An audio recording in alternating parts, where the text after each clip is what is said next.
Teman-teman, tahukah lu bahwa Mahkamah Konstitusi itu sudah membuat satu keputusan di mana pejabat atau badan negara, tata usaha negara ya, itu tidak boleh mengajukan PK atau peninjauan kembali ya kepada Mahkamah Agung apabila dia sudah kalah di tingkat pengadilan tinggi kalau nggak salah ya, atau di PN gitu ya. Oke, gue akan share ke teman-teman semua. Ini gue sudah lama dapat informasinya, tapi baru sempat hari ini gue bikin videonya nih. Ini adalah artikel dari Tax Prime ya. Tax Prime salah satu konsultan pajak Indonesia. Mahkamah Konstitusi putuskan permohonan PK tidak dapat diajukan oleh badan atau pejabat TUN ya. Apakah akan berimplikasi pada DJP? Nah, karena dia menyenggol DJP, maka gua akan bahas. Oke, kita bahas dengan detail, teman-temannya. Ada latar belakang, pokok permohonan, amar putusan, dampak dari putusan tersebut ya, dan kesimpulan. Kita klik latar belakang. Bahwa pengujian uji materi ini di latar belakangnya adanya gugatan Rahmawati Salam, penggugat terhadap Menteri Agraria dan Tata Ruang, Kepala Badan Pertahanan. Gara-gara dia gugat Menteri Agraria dan Tata Ruang, ini berimplikasi kepada seluruh pejabat di negara kita ini ya. Namun Menteri ATR BPR tidak melaksanakan hasil putusan aku karena berpendapat masih terdapat upaya hukum, yaitu PK ya, yang akan ditempuh sesuai dengan yang diatur dalam pasal 132 ayat 1 Undang-Undang TUN. Hal ini dilakukan karena penggugat menganggap hak dan atau kewenangan konstitusionalnya dirugikan dengan berlakunya pasal 132 ayat 1 Undang-Undang TUN yang memperbolehkan PK ya, dengan tidak dibatasinya kewenangan badan atau pejabat TUN untuk mengajukan upaya hukum peninjauan kembali menimbulkan ketidakpastian hukum dan ketidakadilan bagi pemohon. Ini luar biasa ya, hebat ya Ibu Rahmawati tadi ya.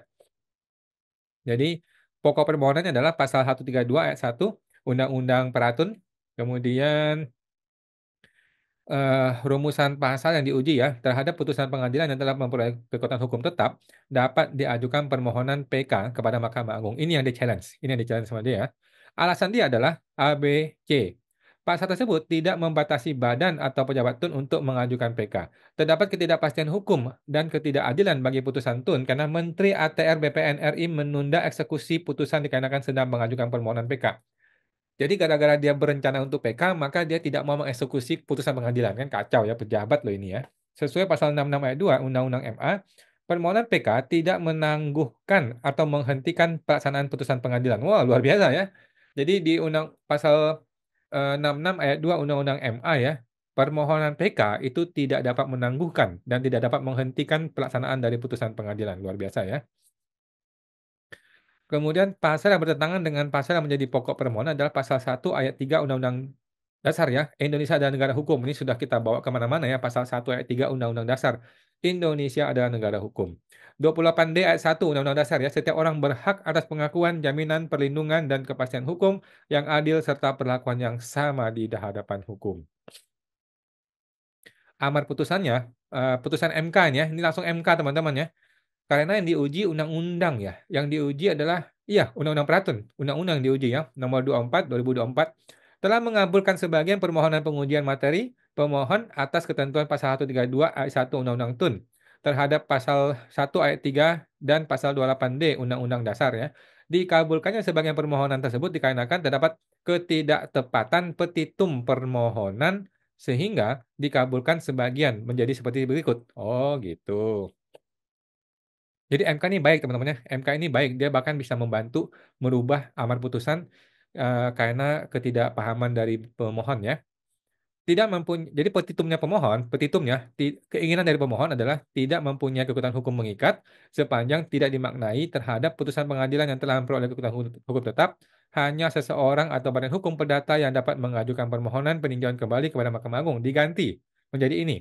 Amar putusan dari MK adalah pemaknaan pasal 132 ayat 1 Undang-Undang Peratun bla bla bla selengkapnya menjadi berbunyi terhadap putusan pengadilan yang telah memperoleh kekuatan hukum tetap dapat diajukan permohonan peninjauan kembali kepada Mahkamah Agung kecuali oleh badan atau pejabat tata usaha negara. Mampus lu ya. Kena langsung tepat to the point ya.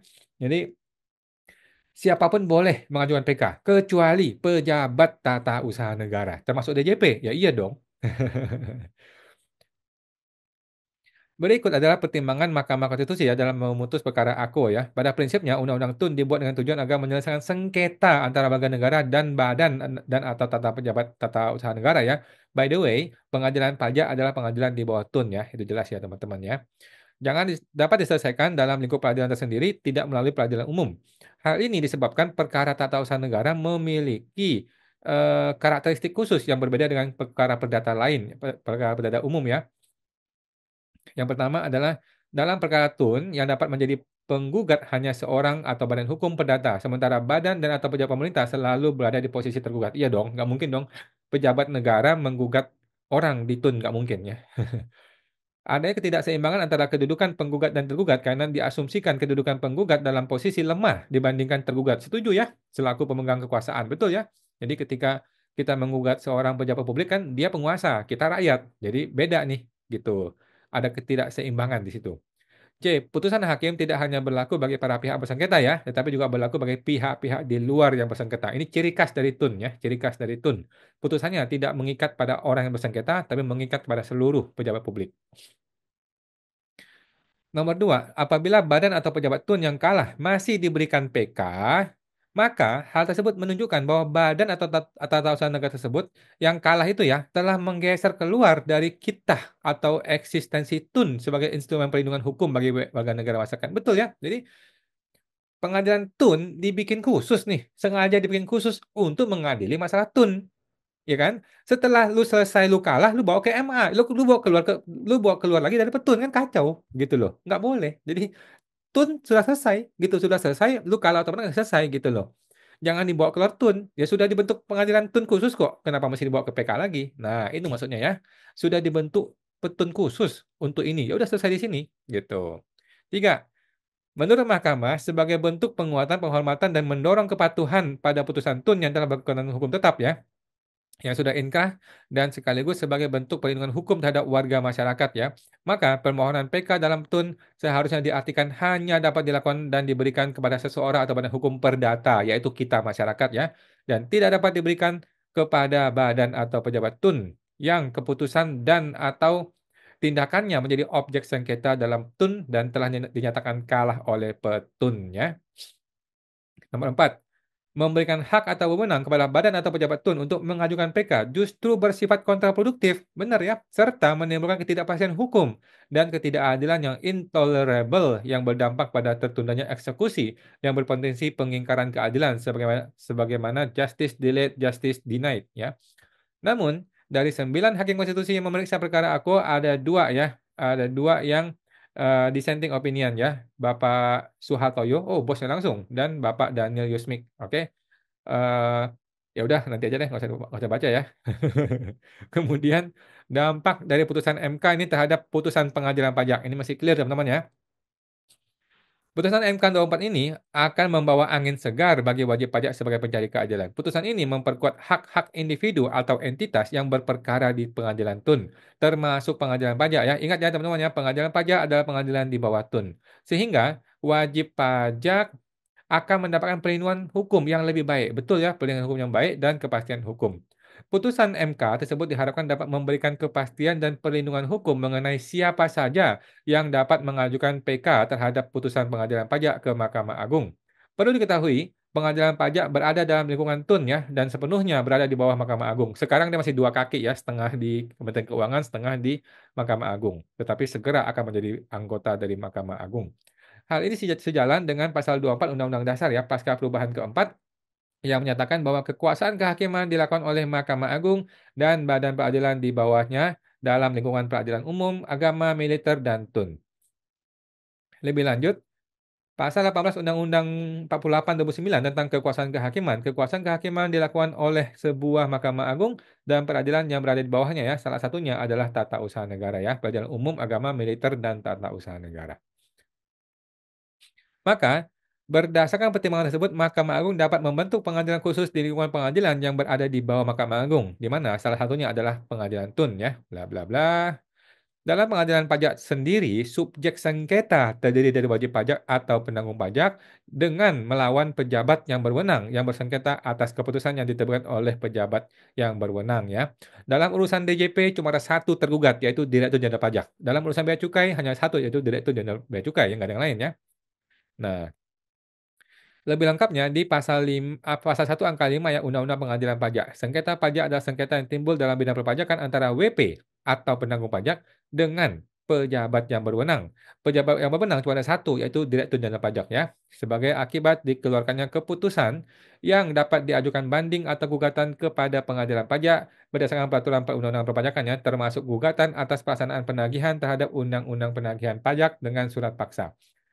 Mengacu pasal 1 angka 1 Undang-Undang PP, yang dimaksud pejabat yang berwenang dalam sengketa adalah 1. Direktur Jenderal Pajak, 2. Direktur Jenderal Bea Cukai, 3. Gubernur, 4. Bupati Wali Kota, atau pejabat yang ditunjuk untuk melaksanakan peraturan perundang-undangan perpajakan.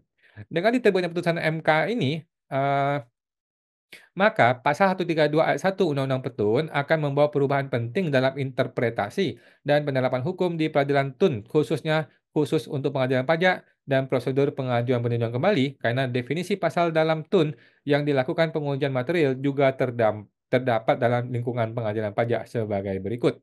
Kita baca ya. Kiri Undang-Undang TUN, tengah Undang-Undang PP, yang kanan adalah pemaknaan Undang-Undang TUN berdasarkan putusan MK. Pasal 132 ayat 1 Undang-Undang TUN terhadap putusan pengadilan dapat diajukan PK ya. Undang-Undang PP Pasal 77 ayat 3, pihak-pihak yang bersengketa dapat mengajukan peninjauan kembali atas putusan pengadilan pajak kepada Mahkamah Agung. Tetapi pemaknaan baru Undang-Undang TUN ya terhadap putusan pengadilan yang telah memperoleh kekuatan hukum tetap dapat diajukan PK kecuali oleh badan dan atau pejabat TUN. Dengan telah diberikan pemaknaan baru tersebut, ya, sesuai putusan MK yang pada intinya menetapkan permohonan PK kepada Mahkamah Agung dapat diajukan kecuali oleh badan atau pejabat TUN, maka sudah seharusnya putusan tersebut juga memberikan makna yang sama terhadap cakupan pasal 77 ayat 3 Undang-Undang PP dengan mempertimbangkan putusan Mahkamah Konstitusi bersifat erga omnes ya, yang artinya berlaku buat semua pejabat tata usaha negara termasuk pejabat di lingkungan Kementerian Keuangan.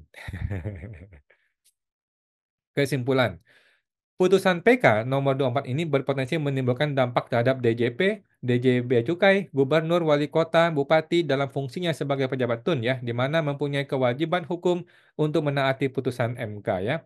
Berdasarkan hal tersebut, atas putusan PP ya, Pengadilan Pajak ya, tidak boleh diajukan permohonan PK kepada Mahkamah Agung oleh Direktur Jenderal Pajak, Direktur Jenderal Bea Cukai, Gubernur, Bupati, dan Wali Kota. Sudah clear, sudah jelas teman-teman ya.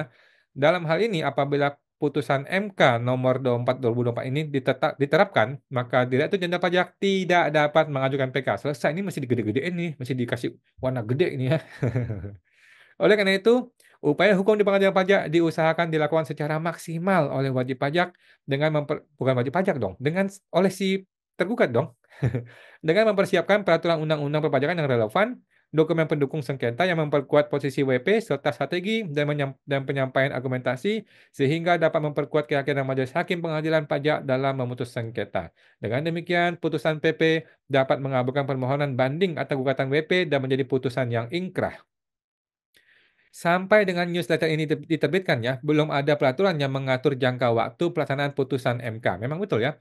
Lazimnya, setelah putusan MK diputuskan, prosedur adalah putusan tersebut harus dimuat dalam berita acara negara Republik Indonesia, kemudian ditindaklanjuti oleh DPR dan Presiden melalui program legislasi nasional yang memuat perencanaan pembentukan undang-undang tingkat pusat dengan skala prioritas. Dengan demikian, apabila sudah terdapat peraturan pelaksanaan putusan MK, berdampak sebagai berikut ya. 1. Pengadilan pajak dan instansi yang berada dalam lingkaran TUN perlu menyesuaikan prosedur dan ketentuan agar sesuai dengan putusan MK. 2. Putusan ini diharapkan meningkatkan kepastian hukum dan perlindungan hak-hak para pihak yang berperkara di pengadilan TUN dan juga pengadilan pajak dong. 3. Adanya potensi perubahan subjek dalam mekanisme pengajuan PK khususnya dalam Undang-Undang Pengadilan Pajak. Perubahan subjek. Oke, kita lihat nanti ya bagaimana akhirnya ya. Oke, ini Tax Prime ya, teman-teman biar tahu ya siapa mereka-mereka ini. Luar biasa ya para senior-senior ini ya, mantap. Oke, seperti itu teman-teman ya. Jadi pada intinya adalah sudah diputuskan oleh Mahkamah Konstitusi bahwa pengadilan pajak adalah terakhir bagi si pejabat pajak. Sedangkan bagi kita, wajib pajak tetap boleh PK, oke? Inilah, bentuk keberpihakan, eee, dari Mahkamah Konstitusi terhadap wajib pajak terhadap kita semua, terhadap masyarakat maksudnya ya. Oke teman-teman, sampai jumpa, semoga terbantu.